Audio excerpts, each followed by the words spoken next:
Hello everyone, welcome to our channel alive diary. আশা করছি সকলেই ভীষণ ভালো আছেন, আমরাও ভীষণ ভালো আছি। আজকে রান্নার রেসিপি একটা নিয়ে এসেছি, ইলিশ মাছের টক। কেউ কি খেয়েছেন? আর যদি কেউ না খেয়ে থাকেন অবশ্যই বাড়িতে একবার বানিয়ে দেখবেন, দুর্দান্ত খেতে লাগে। তো টক যেহেতু, তার জন্য তেঁতুল নিয়েছি। তেঁতুলটাকে আগে জল দিয়ে ধুয়ে নিয়েছি আর সামান্য তেঁতুলটাকে জলে ভিজিয়ে রেখেছি। তেঁতুলের কাপটা বার করা হবে সেই জন্য। আর এখানে দুটো ইলিশের মাথা নিয়ে নিয়েছি, সেগুলোকে লবণ হলুদ দিয়ে মাখিয়ে রেখেছি, যেহেতু এগুলোকে একটু ভাজা হবে। আর বড় মশাই 4টে ইলিশ কিনে এনেছে।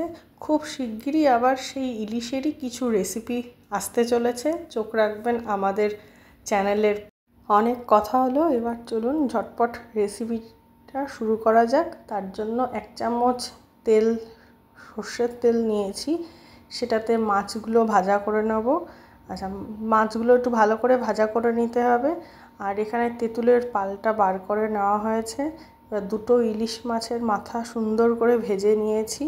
হ্যাঁ, এরপরে রান্নাটা করব, সেটা হলো এই একটা অ্যালুমিনিয়ামের পাত্র নিয়েছি। অ্যালুমিনিয়ামের পাত্রের মধ্যে আবার 1 চামচ সর্ষের তেল আর সামান্য একটু কালো সর্ষে দিতে হবে। বেশি কালো সর্ষে দিলে আবার তেতো তেতো ভাব লাগবে।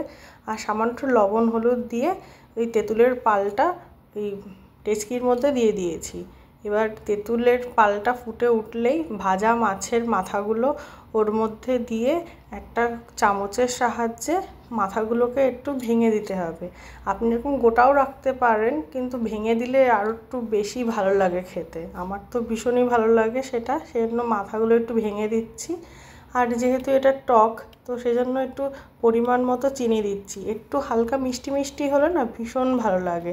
আপনাদের যদি কারোর অপছন্দ হয় চিনি দিতে, তার পরিবর্তে আপনারা গুড় ব্যবহার করতে পারেন, কিংবা শুধুই যদি তেঁতুল দিয়েই এটা খেতে চান তো খেতে পারেন।